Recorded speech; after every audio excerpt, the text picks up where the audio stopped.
সুবহানাল্লাহ, সুবহানাল্লাহ। বন্ধুরা শুনছেন এমডি তুষার যাচ্ছে শ্রীমঙ্গল থেকে ঢাকার উদ্দেশ্যে। এখন আমি আছি হবিগঞ্জ জেলার সামনেই শায়েস্তাগঞ্জ। বন্ধুরা মনে হচ্ছে বিশাল জোরে ঝড় আসবে। বন্ধুরা মনে হচ্ছে বিশাল জোরে ঝড় আসবে।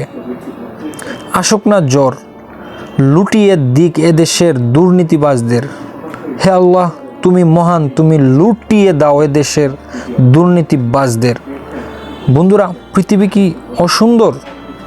নাকি অসুন্দর যারা ব্যবসায়ীদের কাছ থেকে চাঁদা আদায় করে ও দেশের টাকা বিদেশে পাচার করে? বন্ধুরা এমডি তুষারের প্রশ্ন থেকেই গেল, কত সুন্দর! সুবহানাল্লাহ। এই সৌন্দর্য দেখার জন্য কি কিছু টাকা লাগে, কিছু পয়সা লাগে? না, লাগে না। বন্ধুরা আমি এখন নদীটি পার হব, আর আমার চ্যানেলটি এখনও যারা সাবস্ক্রাইব করেন নাই, আমার চ্যানেলটি সাবস্ক্রাইব করে দিন। ও যারা ফেসবুক পেজ থেকে দেখতেছেন, আমার পেজটি ফলো করে দিন নতুন নতুন ভিডিও পেতে। বন্ধুরা সামনে একটি বড় বিশাল মসজিদের মিনার আছে এবং মনে হচ্ছে যেন আকাশের রং এই মিনারে এসে চুমুকাচ্ছে। বন্ধুরা মনে হচ্ছে আকাশের রং এই মিনারে এসে চুমুকাচ্ছে। কি সুন্দর অপরূপ! সুবহানাল্লাহ, সুবহানাল্লাহ, কি সুন্দর অপরূপ!